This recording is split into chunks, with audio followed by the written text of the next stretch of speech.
I'm trying to pack on pounds right now.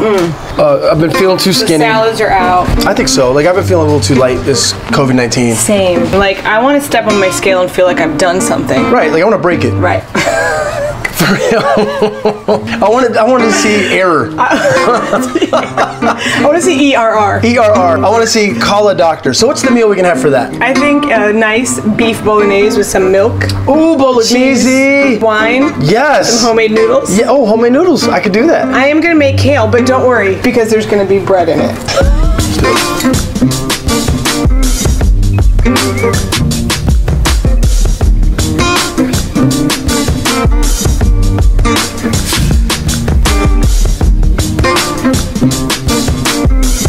So we are going to make a bolognese today. I am very excited about this one because you kind of just spend like an hour doing it and then you just let it sit there for like hours and hours. So this is great if you're home during quarantine and you just want to get done with dinner at like noon and then just let it sit and cook some pasta at the end. I grew up with an Italian grandmother whose recipe I learned and then I got very bored with. And so a couple years ago I found this one on New York Times, which I'll link to. So for all of you who are like, what are the measurements? And I'm like, the measurements are clearly, and this one is for you because you're going to be able to look them up and get the real recipe. But I'm going to make it like I make it and use my own and measurements for you. It's going to be a lot of chopping. It's going to be like chopping, saute, chop, saute for like the first hour. So you're going to chop some onions. Choppity chop, chop, chop, chop, chop. I'm going to chop like a little over, I don't know, I'm just going to chop the whole onion. I don't like that piece. This piece is gross. It's all going to go in a pot. Choppity chop, chop, chop. My grandmother's recipe was awesome and easy. The thing I like about this one is that it uses wine. Ooh, ah. It also uses milk to soften, make the meat yummy. Ooh, ah, milk on the meat. And it also uses my favorite ingredient, nutmeg. Spices. Spice it up. If your kids hate it, give them a bagel. What kid doesn't love chicken nuggets if you ruin their dinner? I'm going to put butter in the pan. Whoa, whoop. It's a for whoop amount of butter. I'm going to put it on medium high. I'm also going to put a little oil. And we're going to get the onions nice and softened. And then I'm going to cut up the other stuff while that's happening. We got some melted butter. Yum, yum, yum. While those are softening, I'm going to chop up these carrots. You can make it look pretty, or you can just chop it and chop. Is chop it and chop a word? Chop it and chop. This is kind of just roughly chopped. I love a recipe that says roughly chopped because that's all I know how to do. I don't think those are ready just yet, so I'm gonna keep these here and then I'm gonna chop these guys. I'm just trying to have like equal parts celery and carrots. What I like to tell myself when I get stressed about measurements is that I just imagine my great-grandmother cooking in Brooklyn and I just have a hard time thinking that she was stressed about it. Like she probably was like, well, we've got a carrot, we don't have any celery, but you know, throw a little of this and I'll throw a little of that. I feel like that's how old grandmothers, you know, they immigrated, they couldn't get everything they needed and they made do. Basically what I'm saying is I don't use measurements because I want to be more like my great-grandma. I want to cook like she did. That means not always coloring in the lines. I'm going to get the wine. Yes, I love when you speak beautiful things. It's for the sauce. Saucy. Saucy. So you're gonna put these little veggies. Probably could have chopped some of those up more, but you know what? Nobody cares. This is why Abner doesn't like to cook with me at the same time, because he would take out a measuring tape and measure each one and say, they are supposed to be equal. And I'll look at him and say, what are you talking about? How to use a knife. After that, we're gonna put the meat and we're gonna put a little salt and pepper. I think that's it with the chopping, right? Do I chop anything else? No, that's kind of it. Love this recipe. That, this, that. Let's just scrape the rest of this butter in. You know, who are we kidding here? You just kind of want them to get like nice and soft, softy vibes. Now that the veggies are little softies, we can add meatsies. Why? Why do I say everything weird? Mind your salmonella, you know what I mean? Mind your salmonella. My dad makes us meatballs a lot, but he does it in a way that terrifies me because he just sticks his hands in there, then he just touches whatever he wants. And not only that, but I made the mistake once of following his lead. My grandmother used to taste the raw meat to make sure that it was flavored properly. And so I grew up thinking that was normal. A couple years ago, I got like really, really sick. I was like, I don't know what happened. And they're like, well, have you had any meat that wasn't done? I was like, I mean, I just tasted my raw meatball dough. She looked at me like I was insane, and I realized in that moment that you probably shouldn't do that. But you know, they never got sick somehow. They all lived to be like 400 years old. Okay, so the meat's in there, and then I'm gonna put like a good amount of salt. Is everybody just like sick of people like during quarantine cooking for their Instagram? I know I am. That doesn't stop me though. Watch me go. Okay, some pepper and some salt, and then I'm just gonna break it up. Chop, chop, chop, chop. If you're feeling angry or like frustrated, this is the time for you. I'm over it. When is school gonna open? Clean up your toys. Who pooped and didn't flush? Oh, only me? That's only me? Cool, cool, cool, cool. Get a song in your head, let it move you. Or you could start like a regular person. I'm using whole peeled tomatoes. I'm sure you can use diced or crushed, blah, blah, blah. Use what you have, but this is how my grandmother would do it. Sometimes she would do it with her hands, or she would just get a knife and she would just go like this, chick, chick, right there in the thing, or a fork, and that's how we chop the tomatoes. This is usually my job when I was little too, helping her cook. Once you pour it in, if there's any other big lumps that you don't want, you just...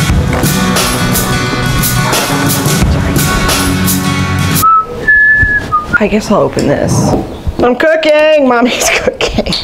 It's very important that you taste your wine. I got this off the internet. Don't know if it's good or not, so I should just really make sure before you put it in your sauce, because obviously the ingredients that you put in is gonna taste, oh. It's gonna be fine. There's still some bloody bits.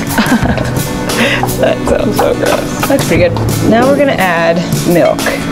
I think this like softens the meat? I don't know. The acid in the milk breaks it down to makes it good. I'm gonna keep stirring it, and then once the milk cooks all the way down, gets absorbed, makes the meat soft, we're gonna get nutmeg. And that's my favorite part because it's kind of like Christmas in a pasta, which is obviously the two very best things that you can combine, and alcohol. So the three best things. And then you eat it together with your family, all the best things. Everyone's eating Bolognese forever. I'm cooking. I'm scrolling Instagram. I'm cooking. I can't be bought. Play amongst yourselves, I'm cooking. I'm on Instagram. You're just gonna kind of keep stirring it and make sure the milk doesn't get nasty and chunky. And you kind of do this again. So this is the part that takes the most time, because once everything gets in there, then it just simmers and you just cover it and leave it. When's it my turn? Can't be my turn. Oh, no, almost missed my favorite part. Oh, meat and nutmeg. Smells like Christmas. The best part. Hallelujah. Did you drink too much of it? And then once this cooks down, you put the tomatoes. Oh, that smells so good. Is this my favorite Bolognese there is? How do you really pronounce it? Bolognese? Bolognese. Bolognese. This is the world's greatest Bolognese. We the best Bolognese. We the best Bolognese. Another. Joaquin, chill. Oh, Bolognese. I want to start cooking something.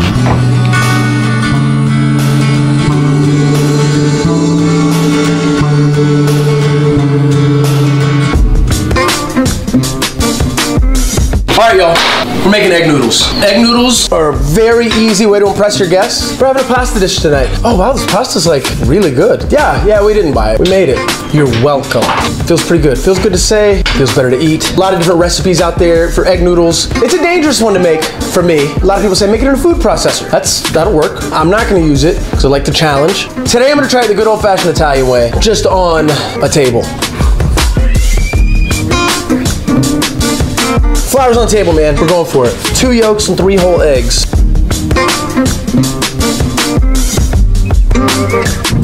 You just get a fork and you just start blending in the yolks with the flour around it.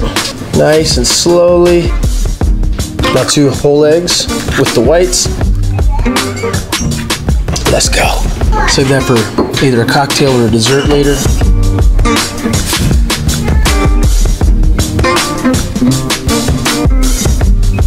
I don't think I'm doing it right. Really just want the surface tension in there with the egg before you start working it in. Hey, definitely don't show off when you do this. Just let the final piece be the show off. Do this in a food processor or in a bowl. Don't do what I'm doing. I thought it would be impressive. It's not. This should be tacky and elastic. This is not tacky and elastic yet. But if folks are over for dinner and you're trying to wow them, make a mess. This isn't enough for my family, so I gotta do it again. I'll do it in a food processor next time. Sweat. I'm glistening, I'm glowing. The baker's glow, I call it. Wrap it in plastic wrap. and then let it sit at room temperature for an hour. So I'm gonna do this all over again. I'm gonna do it in the food processor just for the mixing. And for it to get to the right consistency, you still have to work it. Let's do it again.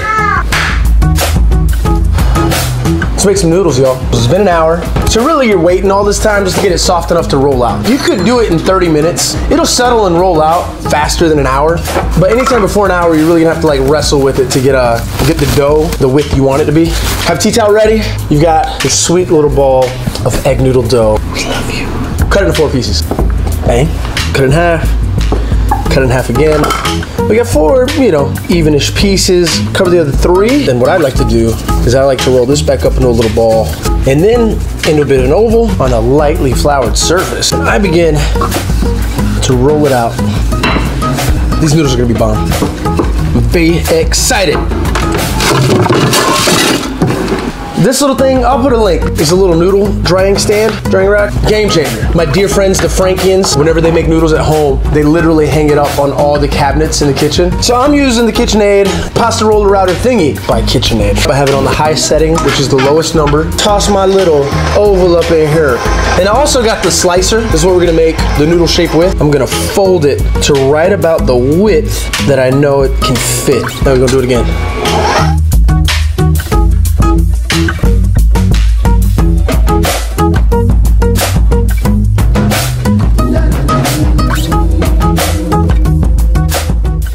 I like to have a little flour on the bottom and a little flour on top. At this point, I'm gonna cut it in half. I'm gonna switch from the flattener thingy, TM, to the cutter thingy. I'm gonna start getting some noodles.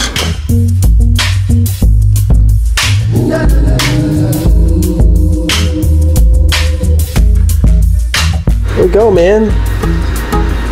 Homemade egg noodles, let's do this. And it's really not hard.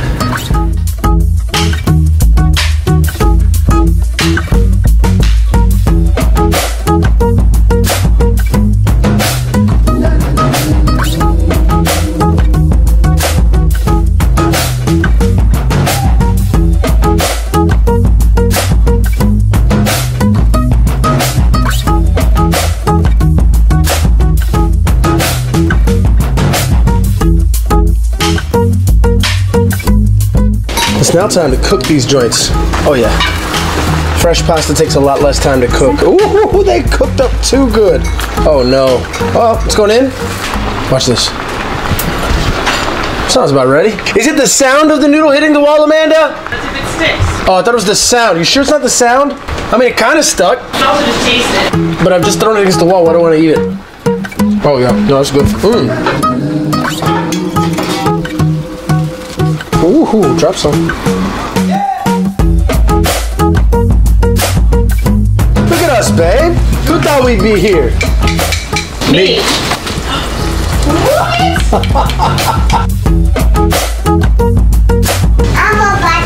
No pasta, we'll make a pasta. Bolognese is done. Once he's done with this, I'm gonna put some on the bottom of the bowl, and then we're gonna toss the noodles, and then dinner's ready. Oh my goodness. Yeah, you can get plenty of pasta, but here you go. Here you go. If you don't just ball up your pasta and throw it into the pot at the end of cooking because you're just kind of ready to be done, it just ain't grinding hard enough.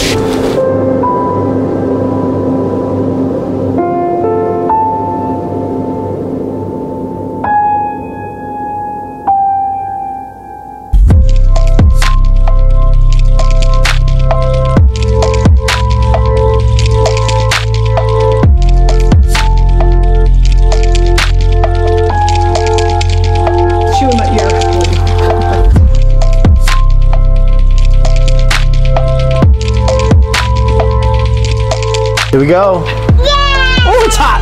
Lord have mercy. Homemade egg noodles, Bolognese. If I know one thing, I know this. If I can do it, you could do it. And if I can't, you probably still can. Cheers, y'all. Enjoy your life. All right, there you have it. Bolognese that you can make when the kids are napping or at school, and you can eat and feel luxurious and put everybody to bed.